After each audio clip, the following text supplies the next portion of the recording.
नमस्कार, मैं हूं आपके साथ ईशा निकी और आप देख रहे हैं न्यूज नेशन। कोरोना का कहर खत्म नहीं हो रहा है।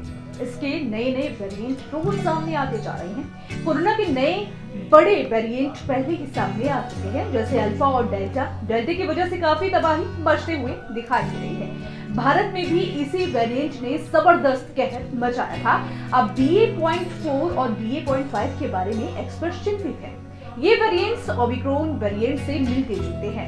WHO ने मार्च में इन्हें मॉनिटरिंग लिस्ट में जोड़ा था और यूरोप में वेरिएंट ऑफ कंसर्न बताया गया है।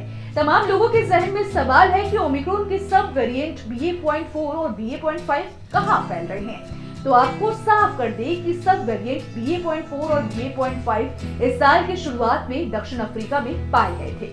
अब ये दूसरे वेरिएंट की तुलना में तेजी से फैलते हुए दिख रहे हैं। अधिकांश यूरोपीय देशों में ये देखने को मिला है। पुर्तगाल में BA.5 हावी है। हालात ये हैं कि US centre for disease control and prevention के निदेशक रोशेल वालेंस्की ने कुछ दिन पहले ही कहा था कि अमेरिका में ओमिक्रॉन के तेजी से फैलने वाले वेरिएंट BA.5 से अब तक 65% कोरोना वायरस वेरिएंट बनाने का अनुमान है। 19 जुलाई को वालेंस्की ने व्हाइट हाउस ब्रीफिंग में संवाददाताओं से कहा है कि BA.5 और BA.4 वेरिएंट पिछले हफ्ते 80% से ज्यादा सर्कुलेटिंग वेरिएंट के लिए जिम्मेदार थे, जिसमें BA.5 का प्रतिशत 16 था। वहीं नहीं मई के शुरुआत से 19 अस्पतालों में एडमिट लोगों की संख्या दोगुनी हो गई। इस विषय पर आपको और जानकारी देंगे, लेकिन इससे पहले आगे का वीडियो देखने से पहले हमारे चैनल न्यूज नेशन को सब्सक्राइब कर लें। इसके साथ ही हमारे वीडियो को लाइक करना और बेल आइकन को प्रेस करना ना भूलें। इससे हमारे नए नए वीडियोस के नोटिफिकेशंस आपको मिलते रहेंगे। फिलहाल एक्सपर्ट्स इस बात को पुख्ता तौर पर नहीं बता पा रहे हैं कि ये सब वेरिएंट्स अलग अलग देशों को कैसे प्रभावित करेंगे। ऐसा माना जा रहा है कि ओमिक्रॉन का BA.4 और BA.5 सब वेरिएंट दूसरी तरह के कोविड से ज्यादा घातक नहीं है। दुनिया भर में बहुत सारे लोगों में इन्फेक्शन के बाद इम्यूनिटी डेवलप हुई है। साथ ही साथ वैक्सीनेशन की वजह से भी इस बीमारी का खतरा पहले से भी कम हुआ है। लेकिन नया सब वेरिएंट ज्यादा तेजी से फैलते दिखाई दे रहे हैं। इसकी एक वजह ये भी है कि लोगों में प्रतिरक्षा कमजोर हो रही है। बहुत सारे देशों ने कोरोना से जुड़ी पाबंदियां हटा ली है।